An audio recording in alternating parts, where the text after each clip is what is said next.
Kita ambil contoh lah, beberapa contoh ya. Ya taqarrubuz zaman, zaman terasa ringkas, waktu terasa cepat berlalu. Ya taqarrubul aswaq, pasar-pasar berdekatan. Ya sekarang kita lihat pasar berdekatan. Yang besar-besar ya, plaza, mall itu berdekat-dekatan. Yang kecil-kecil, ya nggak tahu kalau di Surabaya, kalau di Jakarta dan sekitarnya, Indomart, Alfamart, Indomart, Alfamart 212, Indomart, Alfamart, Indomart, Alfamart 212 gitu ya. Yang kecil-kecil pasar-pasar itu berdekatan. Ini sudah terjadi sekarang. Jadi sudah banyak sekali tanda-tanda kecil yang bermunculan. Maka tidak mengherankan kalau pengamat akhir zaman bilang kita harus sudah mulai siap-siap menghadapi alamatul kubra, tanda-tanda besar. Begitu banyak sudah bermunculan. Kita ambil contoh lah, beberapa contoh ya. Ya taqarrubuz zaman, zaman terasa ringkas, waktu terasa cepat berlalu. Ya taqarrubul aswaq, pasar-pasar berdekatan. Ya sekarang kita lihat pasar berdekatan.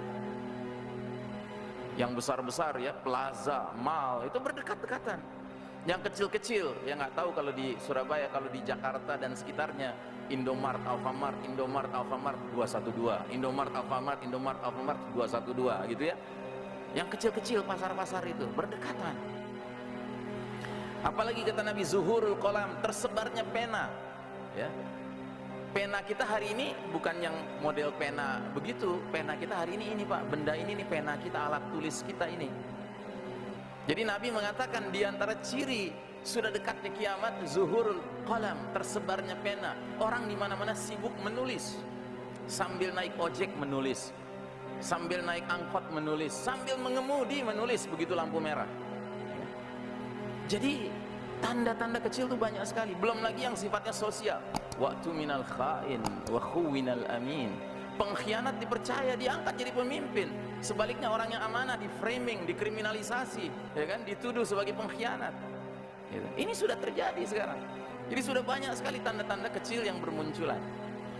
Maka tidak mengherankan kalau pengamat akhir zaman bilang kita harus sudah mulai siap-siap menghadapi alamatul kubra, tanda-tanda besar.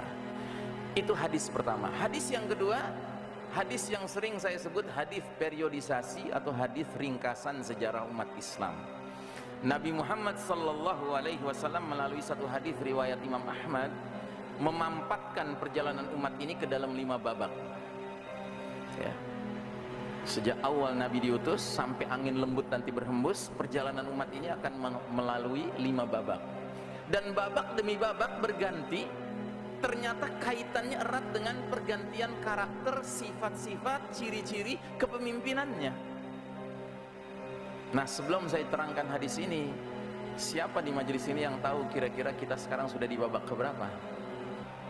Kita sudah di babak keempat. Bayangkan, dari 5 babak perjalanan umat akhir zaman, kita di babak keempat. Kalau kita nonton film jumlah babaknya 5, tiba-tiba kita nonton babak keempat, itu hitungannya kita sedang nonton awal film, tengah film, menjelang akhir film. Ya, menjelang akhir film. Ya, jadi aneh kalau orang kemudian masih menganggap oh masih jauh kiamat. Ajib.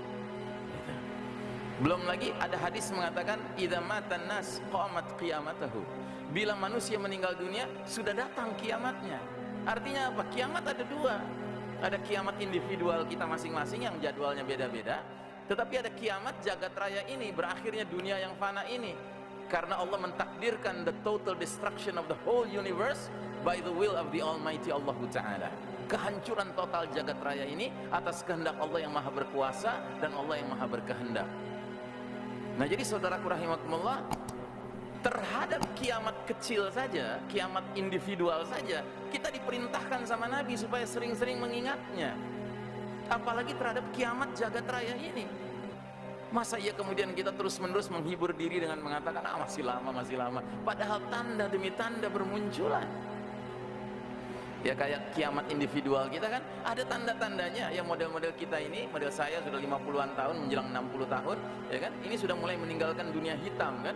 Ini kan tanda bahwa kiamat individual saya sudah dekat ini, ya kan? Mulai sakit-sakitan, mulai tadi naik tangga, beberapa anak tangga dengan Syekh Baraja, ya kan? Udah mulai napas yang ngeh-ngeh gitu kan? Nah, ini juga dunia juga begitu. Ini tanda-tanda muncul. Apa tanda-tanda ini nggak kita lihat? Nah, jadi saudaraku rahimakumullah, kata Nabi Muhammad sallallahu alaihi wasallam, umat ini akan melewati 5 babak, dan babak demi babak itu berganti beralih dikaitkan dengan ciri-ciri sifat-sifat kenabian, berlangsung selama masa yang Allah kehendaki.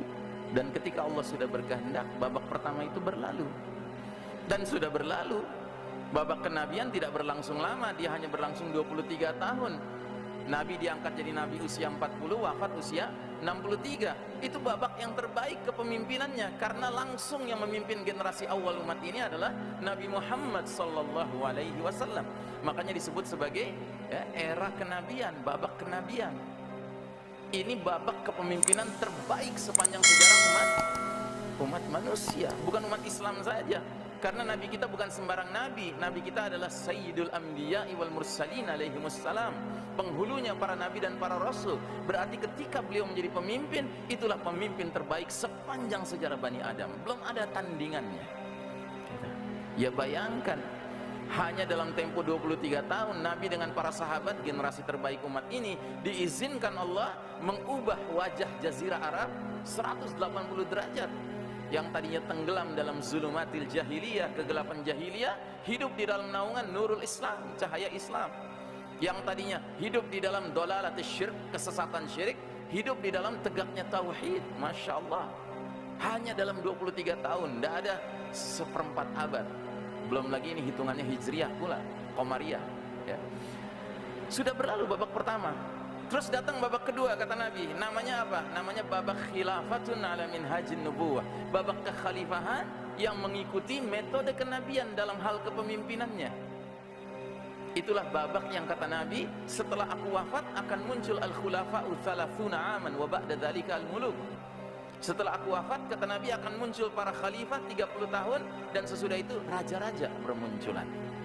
Nah, jadi babak kedua adalah babak kepemimpinan terbaik setelah Nabi Muhammad SAW, terdiri dari para sahabat pilihan, sahabat-sahabat utama. Mereka dijuluki Khulafaur Rasyidin, khalifah-khalifah yang lempeng, kata orang Betawi, lurus ya, adil, jujur, bijaksana, nyunnah, istiqomah kepemimpinannya.